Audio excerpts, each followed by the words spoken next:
Here's a question that might unsettle you.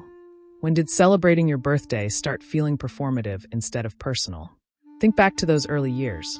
The anticipation that made sleep impossible the night before. Waking up knowing the entire universe revolved around you for exactly 24 hours.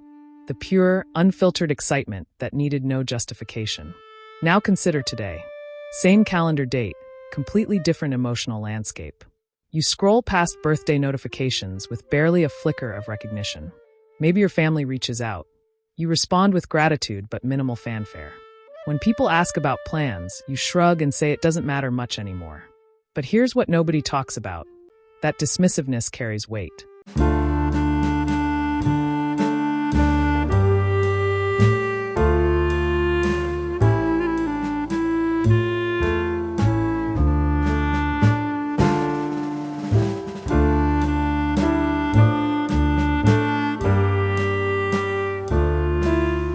The individuals who breeze through their birthday as if it's ordinary aren't necessarily detached or cynical. More often, they're deeply self-aware. They've constructed emotional boundaries because past experiences taught them that anticipation invites vulnerability, and vulnerability invites pain. From a psychological standpoint, birthdays function as emotional barometers. They reveal your relationship with existence itself, your comfort level with attention, and whether you've made peace with being witnessed.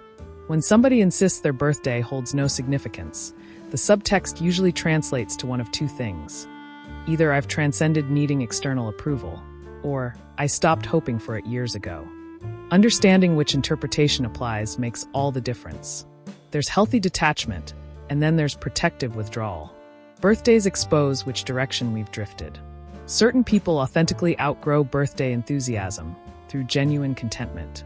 Not sadness, clarity. They've discovered that fulfillment doesn't require designated celebration dates. For them, meaning permeates ordinary moments, quiet mornings, routine conversations, the rhythm of showing up consistently. Life becomes the ongoing celebration, no special occasions required. Then there's another cohort entirely. For this group, birthdays carry complicated emotional freight. Subtle dread surfaces, not from aging itself, but from memory's echo chamber. Perhaps birthdays surface recollections of feeling invisible. Or maybe they once invested heavily in expectations that collapsed spectacularly, leaving scars. Rather than risk saying, "I hope this year someone notices me," they preemptively declare indifference. It's emotional armor masquerading as maturity. This adaptation reveals something profound about human psychology. When disappointment becomes predictable, the mind instinctively lowers expectations. Neuroscientists call this emotional self-preservation. You diminish hope's volume to avoid disappointment's sting. You train yourself that wanting less hurts less. While this sounds melancholic, it actually demonstrates sophisticated emotional regulation. The brain prioritizes equilibrium over excitement when excitement historically preceded suffering. But here's the complication. That same protective mechanism can gradually anesthetize joy. The heart that learned to shield itself eventually becomes too cautious, too defended. You begin moving through your own existence like an outsider observing someone else's story. Present but fundamentally separate. Protection from pain can slowly become protection from feeling altogether. Consider how many people casually mention not caring about birthdays, then later that evening mentally catalog who stayed silent, who forgot, who didn't bother. We all engage in this inventory, even those convincing themselves otherwise, because caring is fundamentally human. Pretending indifference is simply inverted caring, compressed and concealed beneath composure's veneer. Psychologists identify this pattern as avoidant validation behavior. You convince yourself recognition doesn't matter because somewhere deep down, you fear not receiving it. This typically develops in people who learned their emotional needs created inconvenience for others, that requiring nothing felt safer than risking disappointment again. So when you encounter someone treating their birthday as unremarkable, resist assuming emotional numbness. Often they've simply negotiated peace terms with disappointment. They've exchanged excitement for predictability.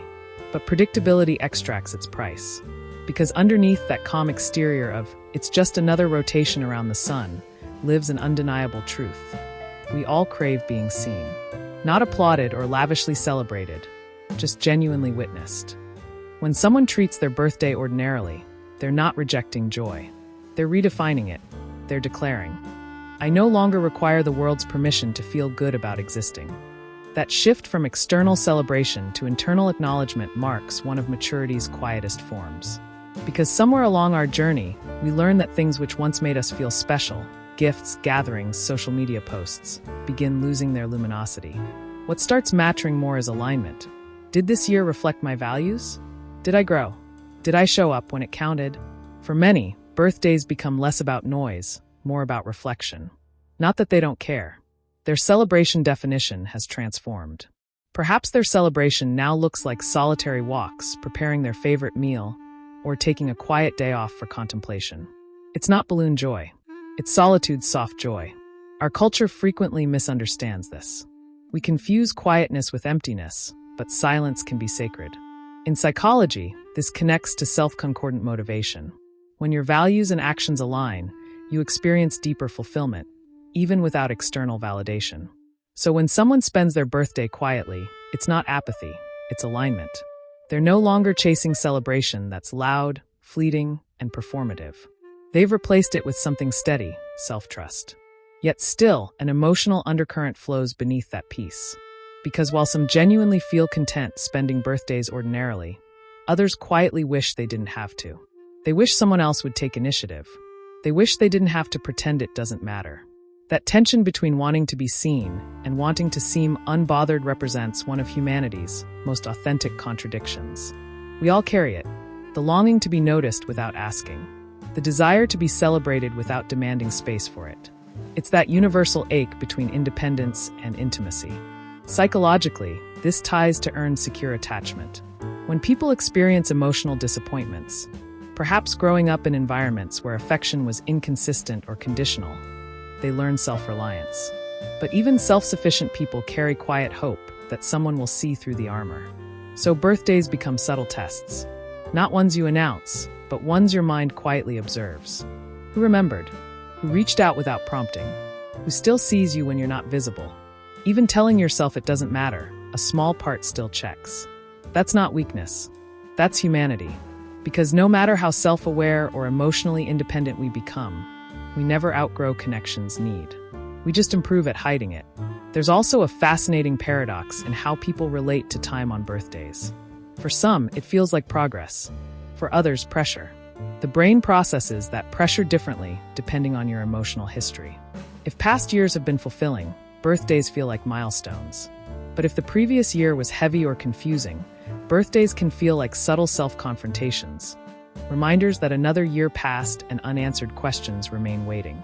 That's why many prefer blurring the day into the surrounding week. Not denial, self-preservation. It's saying, I'll reflect when I'm ready. But even in that quietness, the day carries weight. It stirs memory, gratitude, regret, nostalgia simultaneously. Your subconscious takes inventory of everything that's changed and everything that hasn't. In that internal dialogue, something powerful emerges. You realize birthdays, stripped of tradition and expectation, are actually consciousness checkpoints. They force you to pause, even momentarily, and ask, am I living honestly? Am I still becoming someone I recognize? Do I like the story I'm writing with my life? When you treat your birthday ordinarily, it doesn't mean you're avoiding those questions. It might mean you're facing them quietly, privately, without an audience. Because not every growth requires broadcasting. Some growth is invisible. It's in how you react differently now. How you forgive faster, complain less, or find beauty in moments that once passed unnoticed. Maybe that's celebration's truest form. When you don't need the day to feel extraordinary, because you've learned finding the extraordinary inside the ordinary. Still, there's a gentle truth worth remembering. Even the most self-sufficient souls deserve feeling special occasionally. Not because they need validation, but because recognition nourishes the parts of us that carry others. People who treat birthdays ordinarily are often the same ones holding space for everyone else's milestones. They're the quiet anchors in their circles, the ones remembering your important dates, checking on you first, giving without scorekeeping. Sometimes those people forget they too deserve light, that it's okay letting others give back, that you don't have to earn joy by being strong all year, because even the calmest souls still need warmth. Even the independent hearts still need being seen. Not for what they do, but for who they are. There's nothing wrong with wanting that. Nothing weak about missing it. If you felt that quiet ache on your birthday, The kind that doesn't demand attention but still hums beneath your chest. That's your heart reminding you that connection still matters. It's reminding you that you're human. And that's the entire point of the day. It's not celebrating perfection or achievement. It's celebrating the fact that you're still here. Still learning. Still evolving. Still trying to make sense of what living means. Maybe the psychology of people who treat their birthday ordinarily isn't about indifference at all. Maybe it's about integration, the merging of joy and reflection, the acceptance that not every emotion has to be loud to be real. And yet, even in that peace, there's space for small gestures. Because one text can still make someone's day. One voice message. One call. One moment of presence. We underestimate how much those tiny acknowledgments mean to someone who says, "It's just another day." To them, it's not about celebration size. It's about sincerity. It's about being reminded that their quiet existence still ripples outward, still matters to someone. Maybe that's the real psychology. That deep down, none of us truly want to be invisible. We just want to be loved in the language we understand. Some people want fireworks. Others just want peace. Some want surprises. Others want consistency. Some want crowds. Others want one person who listens. And that's okay. There's no correct way to experience your own existence. So if your birthday feels ordinary, if you went to work, made your coffee, checked your messages, and carried on, maybe that's not something requiring fixing. Maybe it's something worth honoring. Because what you're really saying is, my life is already full enough to not need one day to make it meaningful. That's not detachment. That's gratitude in disguise. But simultaneously, let yourself be soft. If you miss the excitement you once had, it's okay feeling that too. Missing your younger self doesn't mean you've regressed. It means you're remembering what innocence felt like before the world taught you restraint. Perhaps that's the greatest gift you can give yourself on your birthday. To remember the child who once counted down to midnight with glowing eyes, who believed that one day could hold infinite magic. Because that child is still somewhere inside you, waiting not for a party, but for acknowledgement. Waiting for you to whisper, "Hey, I see you. We made it another year." That's the kind of celebration that doesn't fade when candles extinguish. That's the kind that stays with you. So if your birthday ever feels like just another day, don't feel guilty about it. It's not emptiness, it's evolution.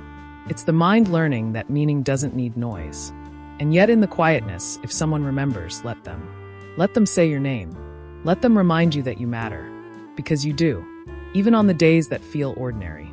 Even when you treat your birthday like a normal day. Especially then. Because maybe that's the most beautiful thing about growing up. Learning that celebration doesn't always need confetti. Sometimes it just needs awareness. A moment of stillness. A deep breath. You don't have to make a wish. You already are one, a living continuation of every version of yourself that made it here. And that's worth celebrating. Quietly or not. Every single year. If this resonated with you, hit that like button and let me know in the comments what your relationship with your birthday looks like now. I'm Ian Vale, and I'll see you in the next one.